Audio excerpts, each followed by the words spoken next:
in that conversation. They want to be in that space. It's just beautiful the way Ghana and Nigeria do their thing. They will quarrel and still, love themselves. They have a very beautiful conversation. The Nigerian musicians are always here in Ghana. I don't see the Ghana musicians or Ghanaian musicians going to Nigeria as much as the way they Nigerians come to Ghana. You understand? Wizkid almost every time is in Ghana. Davido, almost every time in Ghana. I think Ghana is more or less their second home. They love the place. It's been a good one coming your way with the One King Show once again, ladies and gentlemen. With so much excitement, we present to you the big plate on our network, Onekingmultimedia. See it, hear it, believe it. Kindly subscribe to all our socials on social media at Onekingmultimedia. My name is Hetty. Thank you for sitting with us once again. I am always happy to see you on the other side. And so do tell a friend. It's that time of the evening where your screens gets blessed once again. I am doing this tonight with Mr. Christian Mensah and Chanzi, and the show is proudly brought to you by One King Mineral Water, a taste of royalty. We endorse and we want you to also be a part of the luxurious family. Tonight's discussion is centered on the influence of African cuisine on global trends. And so let's take a quick turn. When we are back, the conversation begins.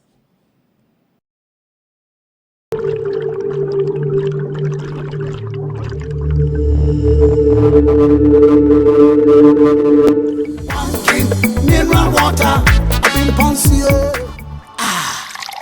Shashamali says so. Welcome back from that quick commercial break. And tonight's discussion delves into the rich, heritage of Ghanaian and Nigerian cuisines, the Jollof Rice, the Fufu, the Suya, these rich Ghanaian and Nigerian foods, gaining international recognition out there. So we see Chinese people trying egusi and eba. We see Ghanaians also being lovers of egusi and eba. And we see Nigerians, especially the TikTokers, coming down to Ghana to try our fufu and lai soup and all of that. And so this raises a conversation. And so on our first plate, the conversation is to explore the growing popularity of Ghanaian and Nigerian dishes worldwide. Chris, what do you think is causing this back? Earlier on, we were talking about the rivalry between Ghana and Nigeria. Yeah. Yes. And the rivalry is very beautiful. I think sometimes some other African countries get jealous. The way Ghana and Nigeria behave in terms of sport, it trickles down to even the kind of food that are prepared in these two countries. Right. And you hear, Ghana jollof is better than Nigerian jollof. And it's a conversation that has been on and on. Some Nigerians feel that, they have tasted the Nigerian jollof and they have tasted Ghana jollof. They feel that the Ghana jollof is different, as it tastes differently from what is done in Nigeria. And so that kind of conversation, from physical to, social media, so it generates a lot of noise. Even when Black Stars of Ghana and the Super Eagles play, after the match, what comes up will be the Ghana jollof and Nigeria jollof. That conversation will still pop up. And so it's just between the two countries. They have, made this conversation a big one across Africa. And recently, I saw people also talking about Senegal jollof. Yes. So they also want to be in that conversation. They want to be in that space. It's just beautiful the way Ghana and Nigeria do their thing.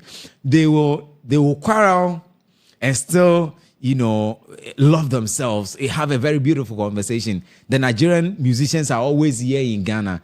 I don't see the Ghana musicians or Ghanaian musicians going to Nigeria as much as the way they Nigerians come to Ghana. You understand? Wizkid almost every time is in Ghana. Davido, almost every time in Ghana. I think Ghana is more or less their second home. They love the place. And when they come here to enjoy some of our cuisines. They come here to enjoy some of our food. And so they pick those things, they send it back there. One of my uncles is married to a Nigerian. Or should I say married to a Nigerian? No, he's married a Nigerian. one of my uncles, has married a Nigerian. And when the first time she came to Ghana and she wanted to prepare rice, she used, how do you call it, a coconut, the dry ones.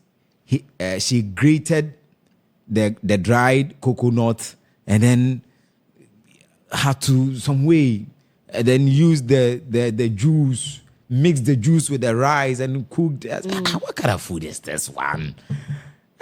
We do some here. But I don't know how, but I did not really enjoy it for the first time. You understand? Subsequently, yes, I got it, but very, very first time I did not enjoy it. But it is similar to the Anwamo, what happens in Ghana, the Anwamo lie. That is how they also go by their own. And even their fufu, quite different from what we do here. But the reason why our cuisines and Nigerian cuisines are all over the place, it has to do with the rivalry and the conversation that, go on between Ghana and Nigeria when we are talking about food and cuisines. Nice one. Nanama, let me come to you. We see the popularity when it comes to Ghanaian and Nigeria dishes worldwide. You go on TikTok and then you see Nigerians trying, Ghana fufu. You see Ghanaians also trying, because of this whole thing, we have Nigerian restaurants here in Ghana. Yeah. But then we don't have so much of Ghanaian restaurants in Nigeria. I think we love Nigerian foods because Ghanaians also love pepper, just as Nigerians do. So what do you think is causing the popularity between these two, countries' dishes? Okay. So I feel like, Ghanaians, they're small. Ghanaians and the Nigerians are more like siblings. So, when it comes to siblings, you fight all the time, but yet you love each other. So it has been that way for quite some time. And so it started with, music. Now, this person is better than this one. This person is better. And then later it came down to the food we eat. Sometimes you watch Nigerian movies and you go like, hey, what kind of food is this? Yeah, that's why I was watching Vicky James. And then she made a certain okra stew with eggs. I was like, ish. After Nigerians will say Ghanaians love eggs. We can eat eggs like we are crazy. We are gods. We are gods. We like eating eggs. But okra stew with eggs. I was like, ish. I mean, I wouldn't want to try that, but somebody would be like, hey, it tasty sign. Maybe if you try, you might like it, but then some people would not want to try. But it is a way of, promoting the food. Even though you are trying to create content, but then it promotes the food. People would want to try. The same way Ghanaians will put certain food out there, and then Nigerians will go like, hey, especially we have both Nigerians and Ghanaians, we have fufu. There's a food called fufu in both countries. But then there is difference between Ghanaian fufu or there is a difference between Ghanaian fufu and then Nigerian fufu. And so when you see how Nigerian fufu is being prepared, you go like, hey, now fufu den san kwa na nkwano, enya wa ben kwan baby, enya won katin kwan. But Nigerians, they can prepare fufu with some, you kind of say, egusi. You go like, hey, so how would this one taste? You would want to try to taste it. I've seen that egusi and then I feel like it would be nice. Me and Kasa, I would love to taste that egusi because the way it looks, I feel like it's the same contemporary style. It's nice. Egusi is so nice. Really? Agushi they have their leaves they add. Yeah, so my university, that is my alma mater, right? It's alma mater. Alma mater. And that year, alma mater. My alma mater, that is Methodist University. We have about 70 to 80% Nigerians in our school. So I stayed with Nigerians as roommates, and wow, they are egusi with pounded yam. I'm like, come on, pounded yam. Yeah, so nice. The pounded yam, they've made it flour. Yeah. So they just, and it's nice. I traveled recently and I tried seafood okra. Not okra, seafood okra with pounded yam. So nice. So nice. It had shrimps. Okra is okra. So. It had shrimp. It had snail. It had octopus. It had grouper fish. It had crab. Okra. So nice, and the okra is chewy. Not our own that is so it's slimy, alright, but it's chewy. You can feel you're chewing something. There you can see the gentleman in the pepper in there. They are representing life. Life. They have no conflict with anybody. You can see pepper, and it was nice. It wasn't. And then there's this food too that I tried. Amala. Yeah, amala. Nice with the ewedu, and then. Hey, that one I don't know. It's Today nice. I was watching a movie and then they have this thing called abacha. Abacha. It looks as if it's like cabbage. African, salad. yes, African salad. Is it different And from then the abacha? way They abacha, me. It's like cornflakes. Ghana, Nigerian cornflakes. They poured oil on it. Yes, with spice some and then onions. They even add pepper and fish. I'm like, hey, it doesn't mean it. I want to try, even if I won't like it, I just want to taste it and see how it tastes. You see, so all these things make the food popular, the cuisines we have in Nigeria. Ghana here, we enjoy cassava flakes. Gary soakings. And you see Nigerians, you see that procedure that you said the lady used for the rice. Yeah. They use it for the cassava flakes. Gary soakings, but I think there's something they add to it. Cassava flakes is nice. Aside granules, there's something. They add kube na way true. They add, producer, you said they add what? Hey, pepper. Okay. Hey. Okay. Interesting. And Ghanaians, you know, some Ghanaians also use granite paste for the cassava debe no. Really, put it in. Soakings. Yes, Soakings in and it. it's also nice. Cassava flakes, we are talking about Gary. Gary soakings, cassava flakes with. Let's move on and discuss how traditional African recipes are being adapted and reinvented for global audience. So now, coming to Ghana, those times where we had anwamu, I'm not sure those days our parents were adding the sardines, the canned beef, the what do you call it? The avocado, and then those vegetables and tons was no. And then the beef no boy say uti kranye ya kobiti. They are fast no be. But now, how they've twisted it to gain the global appeal. Look at how they serve the angwamo with the kelewele, the gizzard, the sausages, the omelets, the vegetables, all these things.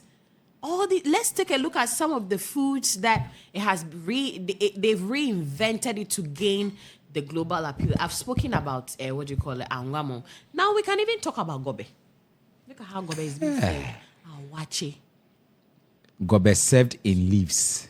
Tastes different. So our Nigerian people want to tell us that those days there was something like seafood okro. Hey, our mothers can't go and buy shrimps and octopus and snails. They just but those days those things were cheap. No, I'm not saying how cheap it is, or I'm saying I feel that when it comes to Nigerian cuisines, a lot of things have been added. To give that global appeal. Recently, Vicky James prepared some soup and then she added guinea fowl and perenkles to. I'm like, mommy.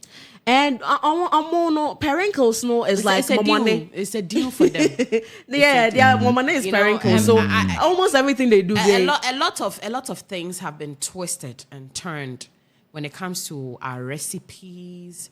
How the presentation of the food, just so that people would love it globally. Let me tell you. And I think that even with recipe, you can create your own recipe. Right. Yes, I have a recipe I called tomato. Wait, tomato stew sandwich with egg. Wait,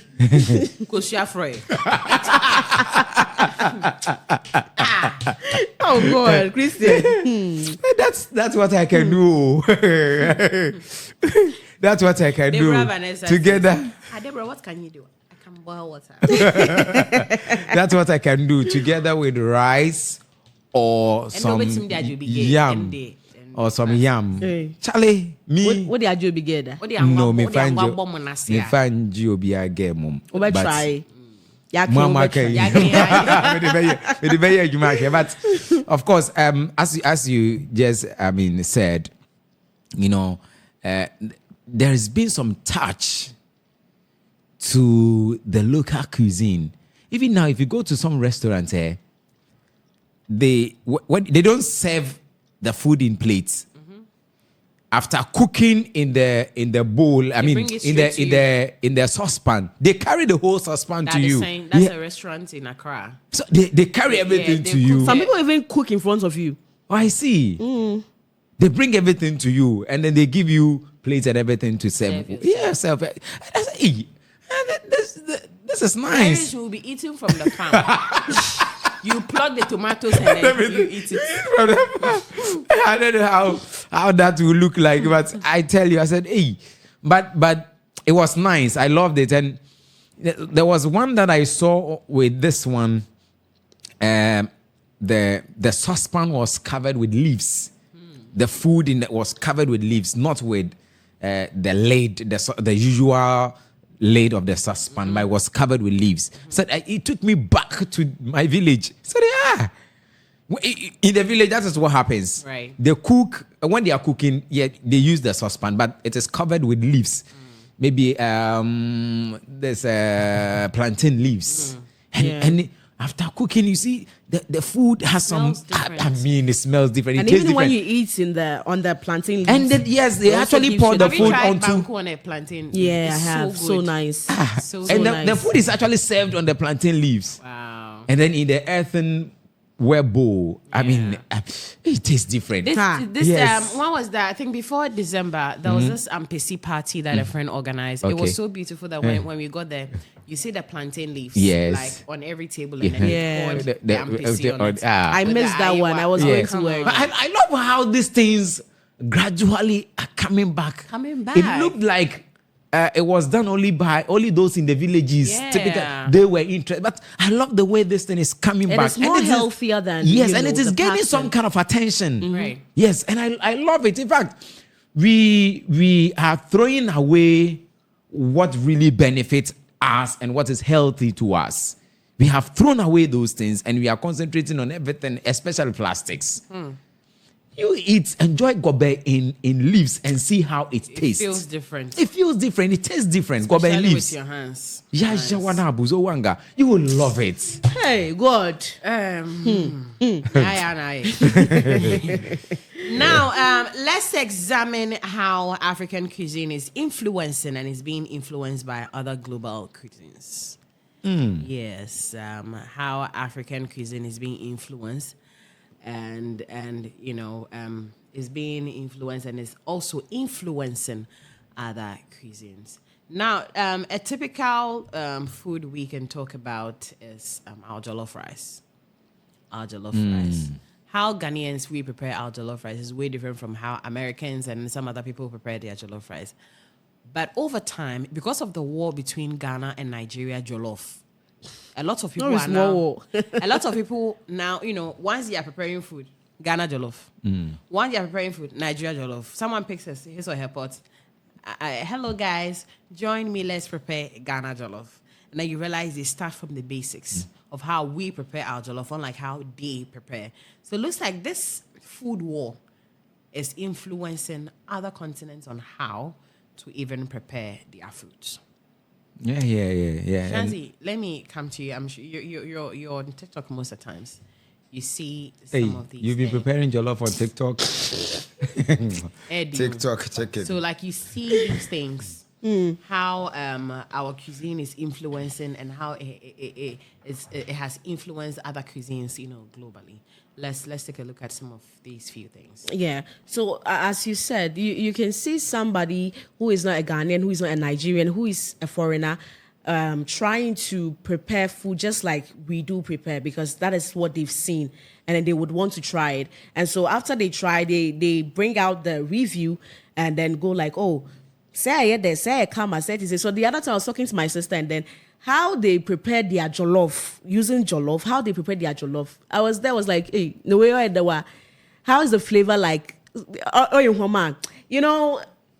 a different but then because of how we've projected our food in blogging, social media, movies, so many ways. So people would love to. Now I can see a foreigner eating fufu, and then the person is happily eating the fufu, like the way all the fufu free Ghana had they. Because, when you are not familiar with a certain kind of food, eating it for the first time, people will see from your face there, this is not your food. This is not something that you are used to. But then people eat it and then they are so okay. And I think one way that it's influencing is, through marriage. Because some Ghanaians are married to foreigners.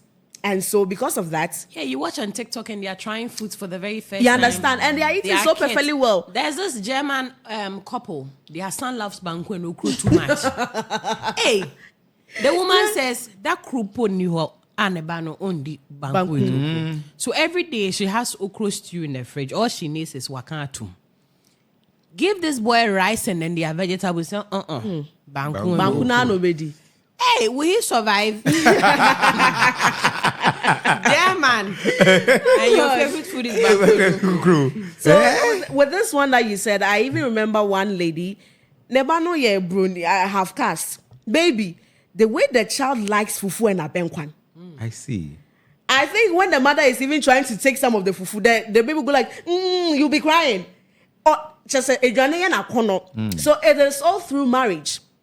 Their husband are trying. Every day they are preparing new food, which is, quite indigenous food for their husband to try. You say, Kofi Gaps. Yeah, Mr. Happiness. I've seen him, trying some Ghanaian cuisine with his foreign girlfriend. Ex-girlfriend. Kafra. Now I say, me also no mo say you tab me muni ade. Don't your ex. And I will for fro. And it means Kafra. And so through relationships, through friendships, through marriage, it is influencing the other side of the world as well. So I'm quite happy to see, Ghanaians, I see, you need to say, you're looking down, Ghanaians, Africans, mostly Nigerians and Ghanaians. Yeah, you look down on us, so you need to say, people are now, rushing to get to know how our food is being prepared, to try our food and all that. It's quite nice. And I think that this thing is not, what we are talking about is not only affecting our cuisines internationally, even in our local space. Yeah. I went to Enyinase some time back, my first time of using that road. And I saw this thing, in leaves. I think it's baked. So the person that I was going with, I think that's the name. Was it the one made with plantain? Is it plant? No, not the one. It's like maize. I think it's yes. It's so the one sweet. I was going with bought two, and he gave me one. I said, but you try it. Never yes. tried that before. Have you seen what we are talking about? Yeah. It's very nice. And the person said I should try it and see. But I tried it and it was nice. nice. Yes. I've never tried. So you eat that with what, fish or what? No. I mean, you can eat sweet. it like that. It's nice. I loved it. It's baked. Yeah, it's baked. I mean, it tastes nice. It's very nice. Yes. The one I have tried is abolo. The ones for the Everest. Yeah. The one they eat with the 1,000. Okay. That is also nice. Yeah, but this one I'm talking about is also nice. The very first time I ate, I ate some. I enjoyed it. Yes. Yeah. I see. Nice one. Now, Shanzi made mention of blogging. So now let's look at the role of social media and blogging. Let's analyze how social media platforms and food blogging have contributed to the global spark of African cuisine. So it's been great. It's been great. And times where I don't know what to eat, times I don't have appetite for it. I just grab my phone and I go to TikTok. I type Ghana food. Come and see the mouth watering, how people are eating the food. Then it will spark me to go and get the same thing. And I'll eat and I'll feel good. When people are coming down to Ghana, 30 December, for example, people have a list of Ghana foods they want to try. Yeah. People have a list of Nigerian foods they want to try. Personally, when I land in Nigeria, the first food, and no one will change my mind about it, I want to eat is, what's the name of the soup? That abenkwai. Is it they have a gusio? No, not or bitter leaf soup. Banga soup, thank you very much. Banga soup. I've not even heard of it. It is palm nut, but Nigerians, they don't believe in soups. Everything is stew. Nigeria, everything is stew. Live soup, they wish they can call it live stew. Everything in Nigeria is stew. That's why they can eat pounded yam, fufu with stew. Stew. It's supposed to be fufu with A soup.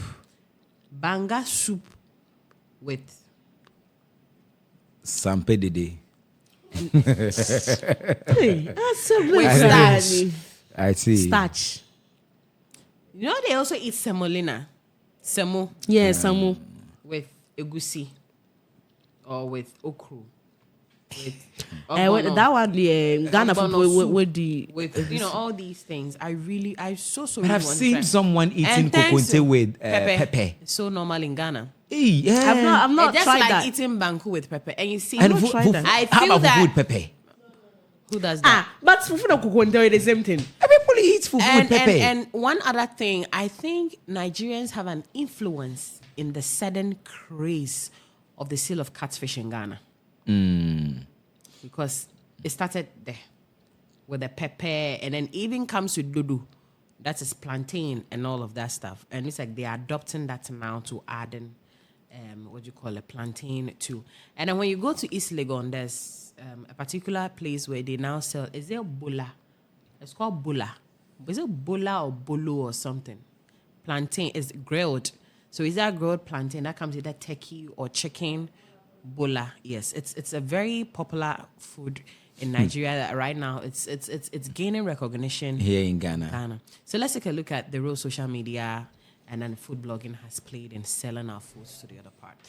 Let me pick from you. You cannot take anything away from social media. I mean, social media has been great, when it comes to the creative space, especially the emergence of TikTok has done so much great to us as a people. You understand? So I didn't know where catfish also came from. All of a sudden, catfish. Why catch and grill, catch and what? Point and- Point and grill, point and play, and all of that. Oh yeah, catfish. So when did this one also come? Because all we knew was tilapia, and all of a sudden the craze for catfish. And if you go on social media, now there is this restaurant in Accra, and they are all over social media, and you see the kind of food they prepare, mouth-watering food. You look at the kind of, and you immediately would want to call them. You understand? So if you are not in Ghana, you are elsewhere, and you see some of these things on social media, some of these foods that are prepared in there. When you are coming down to Ghana, I'm sure you're going to have your mind on it. When I come, I would have to get this, get that, get. So social media has done so much great. On Facebook, people are there, teaching how to cook. Now, guys are not even afraid of marrying women who do not know how to cook, because social media is there to assist them. The internet is there to assist them. You can learn from TikTok, from YouTube, from Facebook, and all of that. And so I don't know if there is a guy who is afraid of women who do not know how to cook now. He can learn. It's simple. So social media has done great when it comes to having the appetite for someone's food. I mean, someone's food. Food from elsewhere. Food that does not, come from your locality, and not even only international food, but food that is within the space of Ghana, as we are in Ghana, within the space of Ghana, and you have not, eaten before. Social media can get you into it. And so I love that aspect of it, but we also have to be careful, whatever. Not everything we see on social media is real, yes. But of course, you cannot take anything away from social media when it comes to, how it helped in promoting our cuisine and how it helped in promoting our food. And social media has enriched people's culinary skills. I can tell you this, you cannot take it away from social media. Nice one. Shanzi, let me come to you. Okay, so there's this one food that I've seen. I think I've seen it like twice, and I'm so sure I'm going to prepare it. I'm going to try it. It's a Nigerian food, and then almost they have a name for it. I've forgotten, but then it's prepared in the form of jollof, but you use palm oil, and then coats, wele, yemadie, all those things. And I really want to try, because how Not to- sorry. native rice. So I took a video of it. I screen recorded it because I want to try it. Not to cut you, but even here in Ghana, do you know that people do? They call it abenkwan jollof. I heard abenkwan jollof. I was like, hey, abenkwan jollof. This has reminded me of something. When I was in school, I saw a mate of mine, eating spaghetti with abenkwan. It's not even a joke. Spaghetti with abenkwan. I was like, hey, and I said, but it would be nice, oh. Spaghetti with abenkwan. Oh my God. So as I was saying, I saw this food and how it's being prepared and how it looks like. I'm like, this food is going to taste nice. Because we have jollof that you can even use palm oil. So I'm like, this food, I want to try it. So I have it on my phone. I'm going to try it. So, it is all through social media. Today I saw a lady from Ghana preparing Gary photo. Now, Gary photo no, I want to say jollof with sausage, with vegetables, with scrambled eggs. Gary photo. And no cassava flakes, Gary. And cafe city Friday they go to see and sausages and all that. I was like, hey. But have you eaten them? The Fisher folks. Have you eaten their Gary before? Charlie, they have some Gary. They call with their fancy. Oh, is it a garingo? You are the woman. Have you done a fisherman before? Garingo. This guy is a fisherman. I tell you. The first time they gave me garingo. So the first time I tasted garingo. A classmate got married, and we had to travel down to her village at Elmina. And when we went, the brother said we look like foreigners with our long hair and things. So he will introduce us to something. Okay. They brought it very early in the morning. Okay. Very, very early in the morning. Did they prepare it like in your face? Yeah. They brought the So you fish, saw how they they Gary, oil, really nice. It was so nice. Garingo. How did they do it? So I can try. It was so nice. It was We so are The first time I tasted the garingo, I loved it. Garingo, it's nice. Together with fancy, you will love it. I'm sure someone has. But I came home, wanted to prepare garingo. I tried, but that one is called recipe for disaster. But it's the same method. I use the same method. You see, our grandmothers can prepare soup. You can also prepare soup, and you say, no, this soup is not souping. It's not. So the garingo is nice. Charlie, the social media there has really come to help, like how it's projecting the food and how the people. I have this. I know of this lady, Chef Abis.